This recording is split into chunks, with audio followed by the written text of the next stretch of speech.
Mirá, vamos a hablar de algo que seguramente en algún momento te lo habrás preguntado. ¿Existen, no existen? ¿Están entre nosotros o no? Oh. Mirá.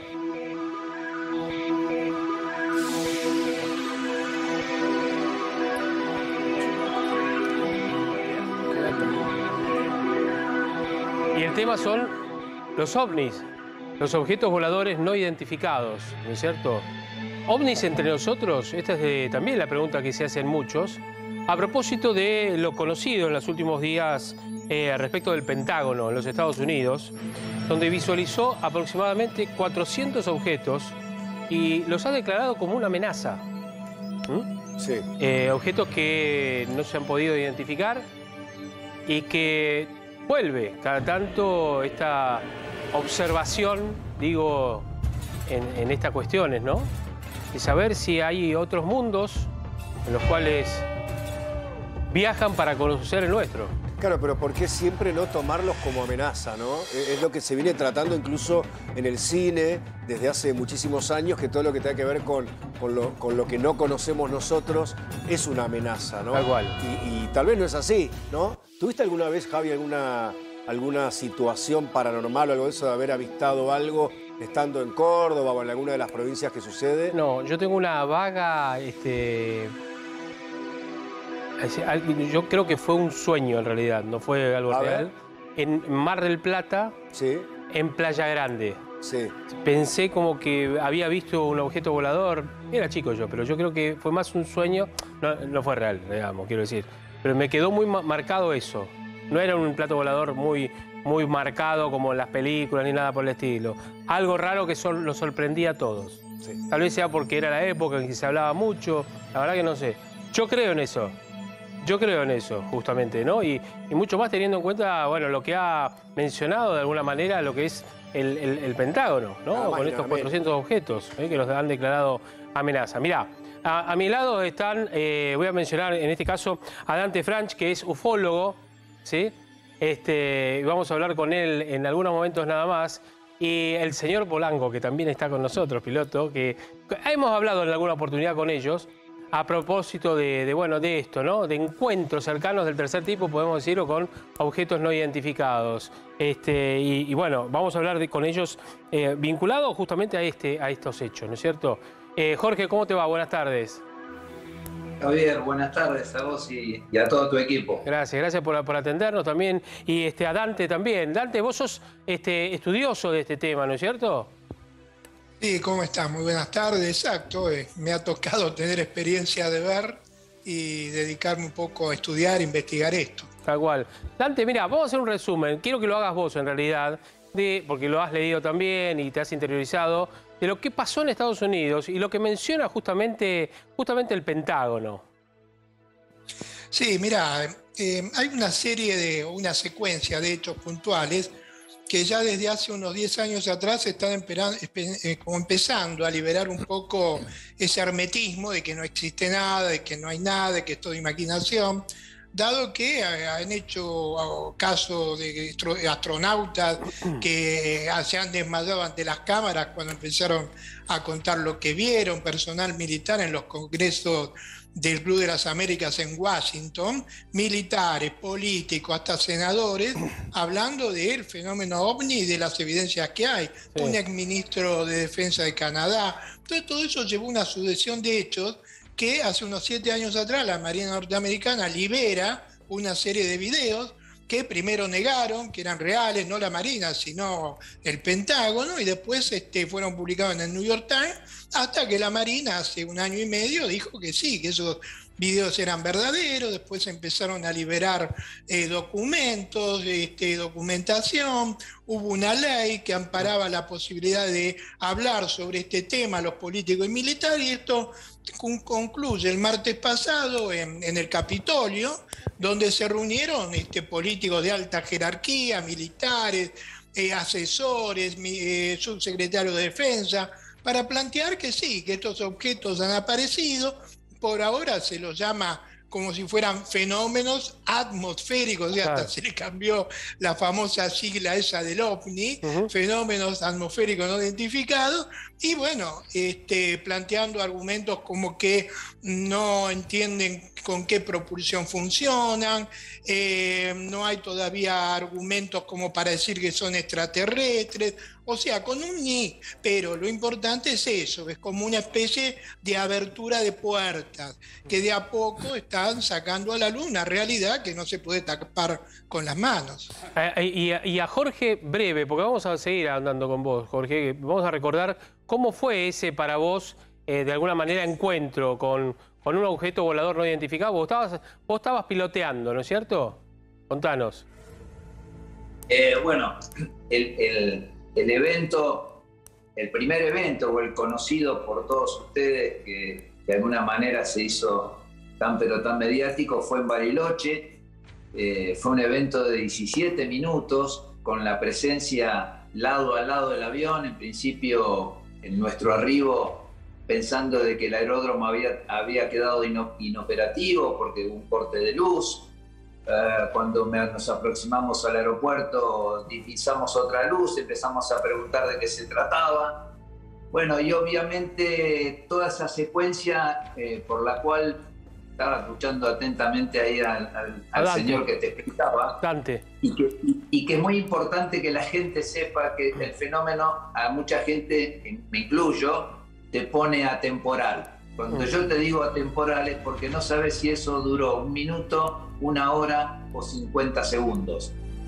Concreto, la única manera que yo tuve de poder rever todo lo que hicimos con esa nave al lado del avión, y que después corta la electricidad del aeropuerto, y que produce un escape, que nos va a buscar al medio del lago, y que después nos acompaña otra vez hasta la vertical, todo eso lo pude hacer con una delegación que ya no existe, que estaba en Aerolíneas Argentinas, que hacía la división de navegación.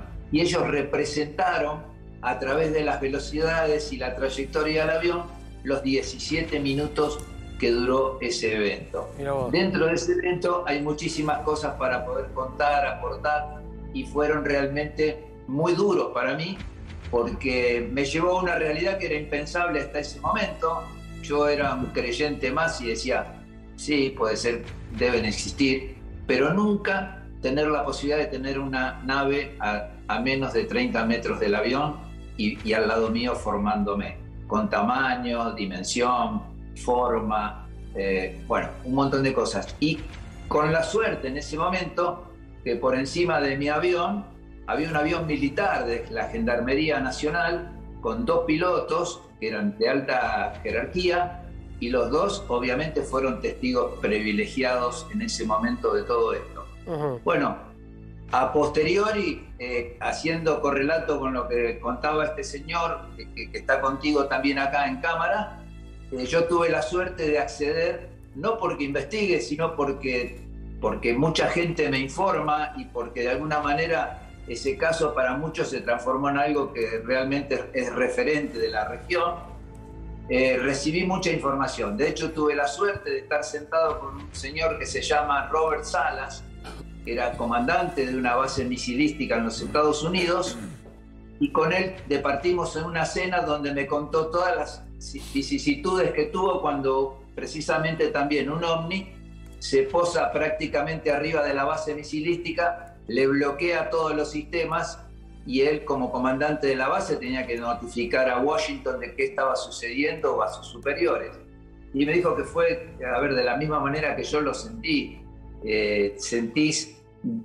Me sentía vulnerable, pero no sentí miedo, o sea, me sentí vulnerable por mí mismo, porque yo nunca había estado en una realidad de ese tipo. Claro. Y después, bueno, 2 casos más tuve, que obviamente no los comenté para no enloquecerme yo ni enloquecer a la gente. Pero esperá, ahora lo vas a comentar en un ratito, ¿podés o no? Sí, sí. Dale, esperá. Entonces esperá, porque hay 2 casos más que nunca lo ha comentado Jorge, a propósito de este hecho, este contacto, ¿no? Esperá, ¿con qué vamos, Romina? Porque voy a saludar a Zach. Hola, Adrián, ¿cómo te va? Buenas tardes. ¿Qué tal? Muy buenas tardes. Acá estamos. Yo por las dudas prevengo. Todas las veces que estuve hablando de ovnis esta semana, o se levanta el viento, se corta la señal, empieza a llover de la nada. Yo por las dudas les aviso. Bueno. No sé, por las dudas. Por ahí te aparece un ovni también. Pero te cuento. Sí, en una de esas también. Ahora no son más ovnis, como bien lo observaron recién. Ahora son objetos aéreos no identificados, o fenómenos aéreos no identificados. Aerial, la traducción sería aéreo también. Puede ser atmosférico, pero también es aéreo. Y esto es porque hicieron la definición mucho más grande, Javier. Por eso, ¿no? Se habla de 400 avistajes en menos de un año por parte del personal militar. Es mucho, y esto tiene mucho que ver con que ahora se animan a reportarlo, porque antes, ¿qué pasaba? Acá el piloto que nos está escuchando te lo puede decir. Enseguida muchos se burlaban de vos, ¿viste? Te decían, ¿qué estuviste tomando? ¿Qué estuviste haciendo? Sí, seguro que bajaron marcianitos. Y ahora no, ahora están viendo que hay cada vez más de estos fenómenos y empiezan a ser registrados, ¿no? Sobre todo hay uno que llamó mucho la atención, que es un cubo que está contenido por una esfera de cerca de 6 metros de diámetro, y esto fue visto varias veces, que forma junto con las escuadras. Hay escuadras navales volando de F-18, bueno, se ponen entre las escuadras, y de hecho casi los hace hacer un aterrizaje forzoso, forzar una eyección justamente, y consideran que hubo 11 casos en los que pudo haber derribado los aviones. Entonces ya son muchos casos, por eso el Pentágono decidió llevar este caso a una comisión especial del Capitolio. Jorge, porque está insistiendo que hay que tomárselo en serio. Pero ahora le iba a preguntar a Jorge, pero me adelanto con vos, Adrián. ¿Esto lo considera el Pentágono como que fue una amenaza terrestre o extraterrestre? ¿O lo deja al azar, sin decirlo?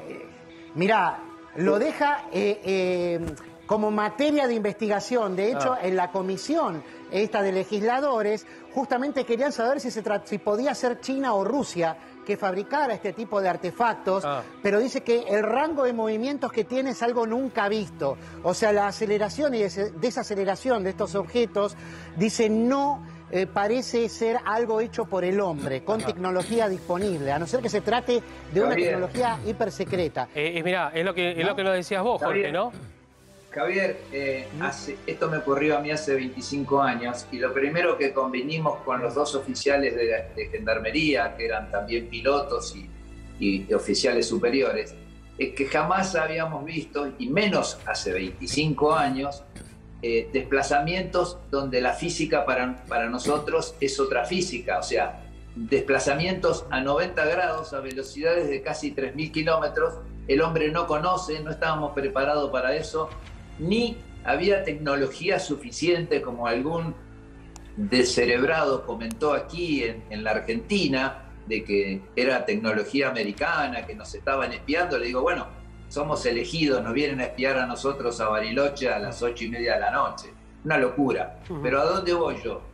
Indudablemente, y Javier lo podrá confirmar, y lo charlaba este hombre que está con nosotros, todo esto tiene un trasfondo ahora, a partir de ahora, económico. ¿Por qué? Porque va a haber que poner mucho dinero para esto, que supuestamente implica un riesgo. No es que sea algo para que nosotros podamos decir, vamos a acceder a muchos conocimientos que no tenemos. Lo que sí vamos a poder hacer ahora es tratar de entender por qué civilizaciones con tantos miles de años, no lo sabemos, nos siguen visitando y nos observan. Y de alguna manera, a pesar de que lo pueda negar el Pentágono y Estados Unidos, de a poquito van liberando la información, porque no estamos preparados todos para entender y acceder a un cambio pero tan brusco. Y además, como siempre digo, ¿por qué vamos a ser tan soberbios de pensar que somos los únicos? Claro. Dante, ¿vos qué pensás? Mira, lo de la base, que es la base Malmström, desactivaron misiles nucleares, los desactivaron, dejaron de funcionar. Dejaron de funcionar todos los equipos electrónicos en bases militares de la más alta tecnología. Pero sin embargo, fíjate lo que ocurrió acá con comandante Polanco, que tuve la suerte de conocerlo en un viaje a aerolíneas a Chile, y me invitó a la cabina, estuve en el medio charlando un poco con él, unos 10, 15 minutos. La cosa es que, fíjate, estas naves, teniendo la tecnología como para desactivar misiles, desactivar todo lo que vos quieras, dejan de funcionar los relojes de cualquier tipo, los motores de los autos. Sin embargo, no afectó el motor del avión, que podría haber caído. Y sí afectó unos sistemas de abajo de iluminación que dejaron de funcionar. Paralelamente, en Bariloche, cuando ocurre eso, había una señora, Irma Jorgensen, que trabajaba el marido en el hospital militar, kinesiólogo, y había un matrimonio amigo de ellos que estaba en una cabaña frente al lago y vio el objeto. Todo ocurrió sincrónicamente. O sea, que estos seres tienen una tecnología que podrían dejar absolutamente inofensiva la más alta tecnología terrestre actual. Y sin embargo no hacen nada que pueda dañarlos. Al contrario, hay casos, cuando fueron las Soyuz, que quedaron varadas en el espacio, después de la caída del muro de Berlín, durante casi un año los astronautas, sin agua, sin oxígeno, sin nada. Los americanos no se podían acercar porque no había sistema de acople compatible como sí hay hoy en la Estación Orbital Internacional, y sin embargo, esferas como las que se colocaban al costado de los aviones en formación, algo hacían, la cuestión que los astronautas vivieron hasta que pudieron llevarle suministros. Y eso se sabe porque los propios americanos filmaron esas esferas. Estos seres no tienen la menor intención de hacer un daño a la Tierra. Si ellos quisieran hacer un daño, con la inteligencia, capacidad que tienen, ¿saben lo que hacen? Se quedan esperando, no sé, en la luna, en algún lado, mirando, y nos hacemos polvo nosotros mismos. No tienen que venir a hacer nada ellos. Entonces, Estados Unidos lo que está tratando, no de ahora, sino desde que en 1947 da la orden ejecutiva, capturen un ovni a cualquier precio, es tratar de tomar esta tecnología que justo en el Congreso de Washington planteaban que no sabían qué tipo de propulsión tiene. Pero eso lo dicen al público, cuando en realidad ellos están trabajando hace muchos años con la nave caída en Roswell, con tecnología o ingeniería inversa. Por eso hace años atrás, unos columnistas de radio en Los Ángeles me invitaron a ir a esta área 51, porque en todas las ciudades lindantes había muchísimos más casos de cáncer promedio que en otras partes del mundo. Y se cree que por la mala utilización de esa energía, que se veían a veces objetos flotando frente a la base, y teóricamente están trabajando, tratando de emular esa tecnología que trabaja con el gravitón. Tenemos un Pueden porque el gravitón y con eso se traslada. Quiero darle paso a Adrián porque me hizo seña que quiere decir algo. Allá voy a abrir a la mesa porque también mis compañeros quieren preguntar. Sí, Adri. Sí, bueno, que el debate el otro día en la presentación de la Comisión del Pentágono ante los representantes del Congreso, los diputados, y llamémosle del Capitolio, fue tan apasionante que de hecho le hicieron este tipo de preguntas. Preguntaron también por el incidente que es de 1967, de la esfera que apareció justamente y que inmovilizó 10 misiles nucleares en una base de Montana. El Pentágono dijo que sobre eso no se iba a expedir, pero que ellos no están guardando, que el Pentágono no está escondiendo evidencia orgánica o inorgánica de otros mundos, digamos. No tienen ni naves, dijo un general top del Pentágono. Claro, ese es el tema. ¿Hasta qué punto se lo van a revelar? Lo que es importante es que van a establecer una oficina permanente, dependiente del Pentágono, dedicada exclusivamente a lo que ahora se llama, antes se llamaba UFO y ahora se llama WAPS, ¿no? Estos fenómenos aéreos no identificados, para que todo el personal militar y civil, ¿no?, que pueda tener avistajes de este tipo, que lo reporte de inmediato. Ya por suerte están contando con mayor colaboración, porque como les dije, entre 2004 y 2021 hubo solo 144 reportes. Y en un año, nada más, en este año que ni siquiera terminó, ya hubo más de 400, con evidencias, en la mayor parte de los casos, de video, ¿no? O sea, ahora se animan y ahora vamos a ver muchas más cosas de las que veían antes. Claro, porque ¿no? antes, ahora la gente que está en cualquier lugar, está pasando sus vacaciones en el Uritorco, por decirlo de alguna forma, ahí en una carpa, mirando el cielo, y tenés tu celular y lo grabás. Ahora, exactamente, yo lo que le quería preguntar a los expertos, Jorge, creo que era el piloto, Jorge, Te quería preguntar, de aquella primera vez que lo contaste, ¿a quién se lo contaste, además de los testigos? Y cuando lo contás hoy, ¿qué diferencia hay? Ya la gente no se asombra tanto, ¿no? Y efectivamente, ya han transcurrido 25 años. Y durante estos 25 años yo también recibí muchísima información privilegiada sobre este tema. A pesar de no investigarlo, me llega la información. Y algo que quiero dejar, y lo puedo decir ahora porque transcurrió, es que 6 meses después del avistaje de Bariloche y de todo ese evento, vino un señor de Estados Unidos a entrevistarme. Me dijo 2 cosas que me llamaron la atención. Me dijo: comandante, quiero decirle que he seguido sus declaraciones del primer día y usted no cambió una sola palabra desde el primer día, y eso es lo que lo hace creíble, aparte de que usted es un profesional. De quienes estaban en el otro avión militar, de quienes estaban con usted en la cabina y de la gente que en tierra en Bariloche tuvo que vivir este evento. Pero ahí no termina todo. Cuando estábamos terminando la charla, mi curiosidad me lleva a preguntarle si efectivamente ellos tenían naves y seres que habían capturado en Roswell o con algún otro evento. Y me dice, me trataba por mi nombre, me dice: George, ¿para qué vamos a hablar de lo que tú ya sabes? Claro. Me contestó: ni. Y acto seguido, después de una pausa, me dice: pero te voy a decir algo. Nosotros a Spielberg le dimos muchísima información que él la volcó en una película que se llama Encuentros Cercanos, que iba a ser la revelación de un gobierno de los años 70 para dar a conocimiento de la verdad sobre este tema, y que después, por los sucesivos administradores de este misterio, que empezó siendo la Fuerza Aérea, después el FBI, después la CIA, y ahora no sabemos quién lo maneja. Hay un presupuesto, pero no se sabe quién maneja todo eso. Por eso el Pentágono dice: nosotros no tenemos nada que ocultar. Le ha pasado a submarinos y ya tampoco lo pueden ocultar ellos. Concreto, el señor Spielberg recibió un video real de un contacto que se hizo, y él lo volcó en una película que tiene 99% de realismo con lo que sucedió. Exacto. Y era real. Encuentros cercanos del tercer tipo. John Hannigan, que es uno de los grandes que ya falleció, fue el que le dio parte de toda esa información, también aportada por Estados Unidos. Fíjate que aparecen las esferas, el tipo de nave y la tipología o metodología que utilizan para el llamado al contacto, en donde ciertas personas, no era que tenían una coordenada de GPS, iban recibiendo información fraccionada que luego los lleva hacia el lugar del contacto. Fíjate qué interesante, cuando vos estudias un poco el fenómeno llamado contacto, se da así. No te dan una coordenadita de GPS, anda a tal lugar, sino que vos vas recibiendo lugares, cosas, sensaciones, y de pronto estás en el lugar y en el momento indicado. Así me pasó cuando baja la famosa nave en el 86 en el Cerro Pajarillo.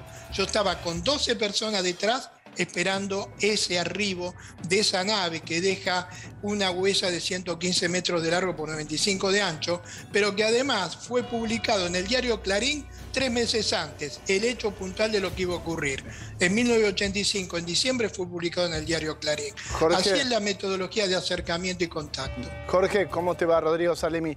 Desde lo personal, ¿qué fue lo que te cambió a vos, ¿sí? En tu persona, en tu forma de vida, en tu forma de ser, después de ese evento? Porque todo lo que hemos tenido la oportunidad de volar con vos como comandante, sabemos que eras muy estructurado, con muchas reglas, ¿sí? muy normativo. Después de eso, ¿qué fue lo que te pasó a vos como persona? Y hubo un cambio porque esto es como ser católico, ponele. Vas todos los domingos a misa. Yo en el caso mío sí era católico, pero no iba. Pero el día que me decidí, porque bautizaban a un ahijado, ponele, cuando entro, la Virgen empieza a llorar delante mío. O sea, dije, esto me está pasando por algo me pasó. Y después tuve 2 eventos más. O sea, no es que por algún tipo de casualidad. Pasaron y me pasan por algo. Y empecé a darme cuenta lo pequeñito, chiquitito que somos, y que obviamente ahí empezó a mi cabeza a abrirse a otras cosas. Claro. Como vos bien decís, los que nos formamos normalmente en aviación somos muy esquemáticos, muy apegados a las normas, a protocolos, y hasta a veces eso te formatea la cabeza para pensar. Pero esto me la explotó. Pero esto le apareció a ustedes, no es casualidad, supongo que tiene que ver con que aquellos seres o aquellos fenómenos quieren que sea comunicado. Entonces buscan que la gente que lo pueda comunicar sea un piloto, que lo haya tenido cerca al lado como él, o el señor como Dante también, que es un experto estudioso del tema, ¿no? Se le aparece a gente que después la idea es que lo comunique, se replique y que empecemos a convivir con esta idea de que existen. Sí, pero y es el proceso actual. Ellos están haciendo esto en los últimos, ponele, 70 años. O sea, por saturación. Antes, acordate, con Orson Welles, la Guerra de los Mundos, y la gente se tiraba por los balcones. Sí. Ahora un poco suben a las terrazas a ver si llegan de una vez. No, y sacan, se dicen acá estamos. Y sacan los teléfonos celulares. Espérame un segundito que quiero preguntarle a Adriana a propósito, a ver, porque en Estados Unidos, obviamente las películas han sido en su momento, extremadamente exitosas, ¿no? Es más, después viene una saga de otras películas también, Encuentros Cercanos, ¿no es cierto? Entre otros, bueno, la serie OVNI, ¿no es cierto? UFO, ¿no? Que no sé, la daban en los 80, 70, 80 acá en la Argentina también. No dejemos afuera ET. ET ni hablar, por supuesto. Entre otros. Invasión extraterrestre. Invasión, bueno, que tenía otra connotación, ¿no es cierto? Claro. Pero bueno, ¿cómo lo tomó el ciudadano norteamericano, esto que se conoció? Mira, con muchísima atención, ¿no? Obviamente no faltan los que te dicen lo que está realmente por los cielos es el precio de la nafta acá, ¿no? Que es el más alto en muchos años, la inflación también es la mayor en 40 años. Algunos creen que es una cortina de humo, ¿no? Por parte de la administración Biden, pero la verdad es que este pedido del Pentágono viene desde hace 2 o 3 años.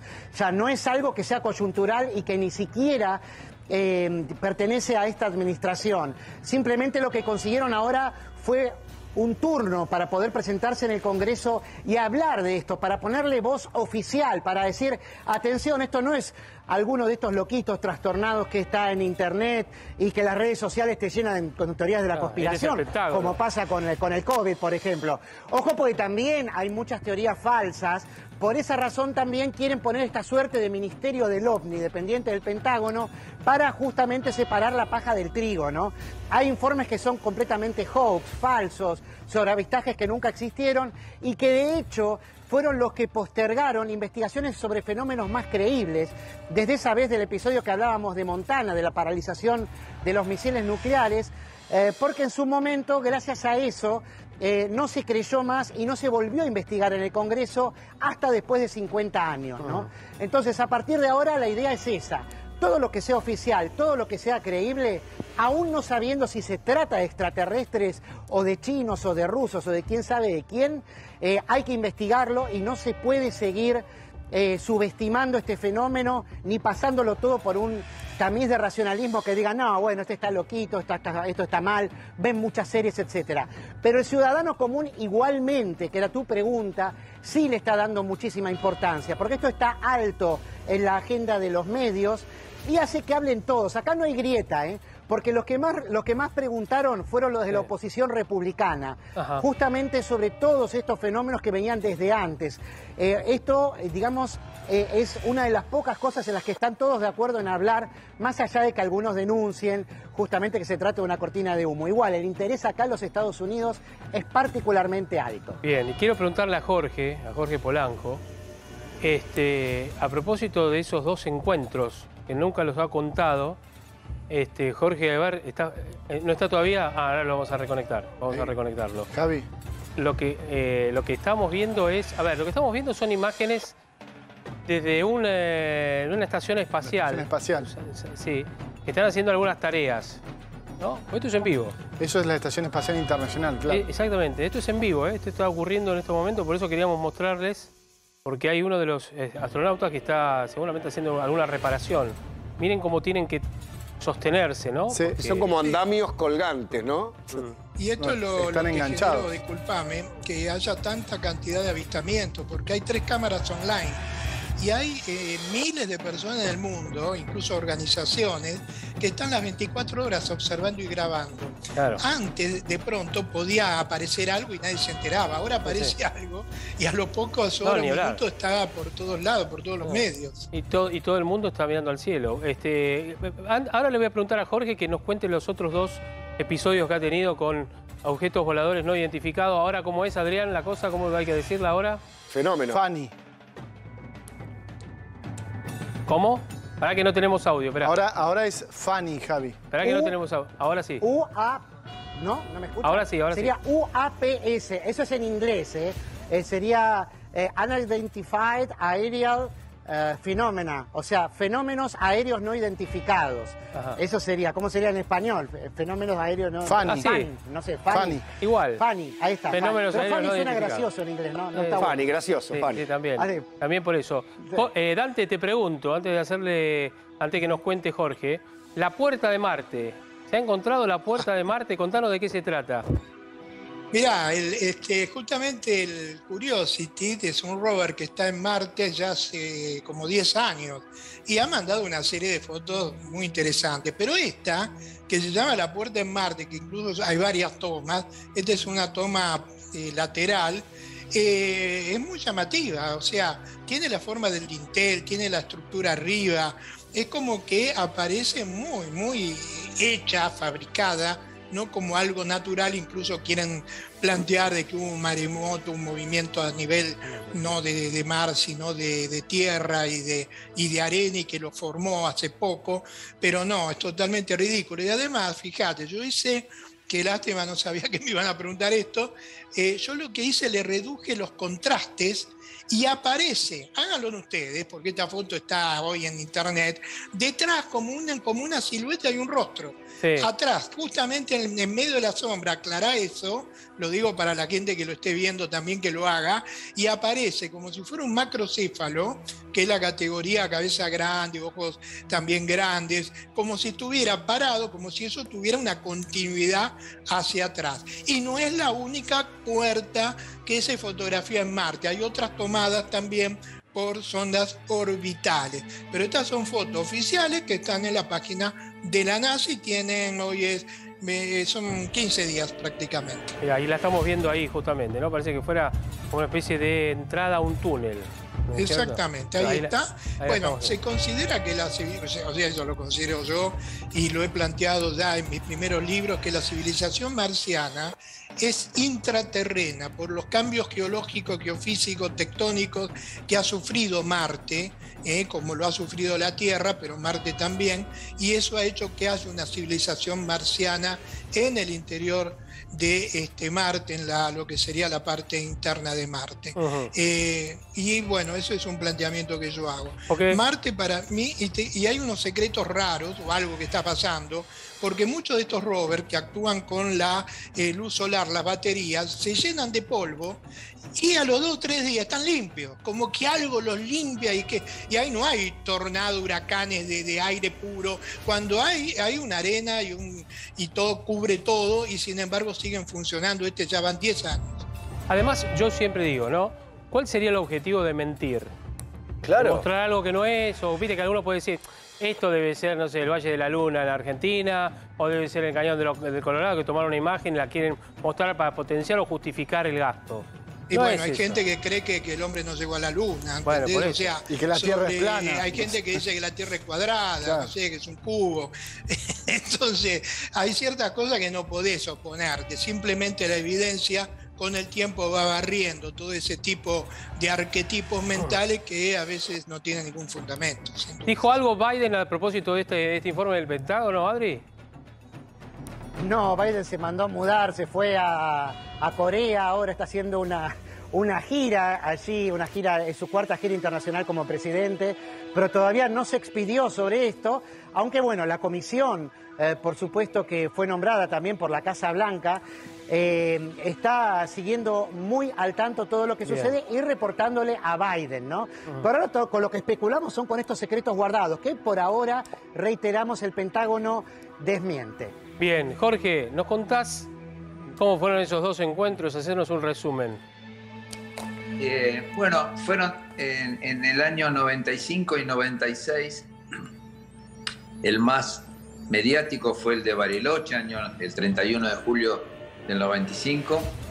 Pero previo a eso, el 6 de febrero de ese año, también viniendo desde Río de Janeiro, entrando en lo que se llama el terminal de Córdoba, el control me informa que teníamos un tránsito debajo, muy cerca, y que no estaba informado. Así que inmediatamente lo visualizo por mi izquierda y bueno, nos acompañó durante 10 minutos más y después desapareció, rápidamente, y nosotros no pudimos visualizar cuando se fue. ¿Y qué forma tenía? No, ahí teníamos una luz exactamente blanca, muy fuerte y brillante. Y después, el 11 de agosto del 96, decolando de Trelew para Río Gallego, en esos vuelos nocturnos que se hacían antes a la Patagonia, por derecha nos aparece una nave muy iluminada. De hecho, debo reconocer que a mi primer oficial en ese momento le dije: no digas nada, no quiero hablar del tema porque me van a tallar las pelotas con el tema como el de Bariloche y no quiero hablar más del tema.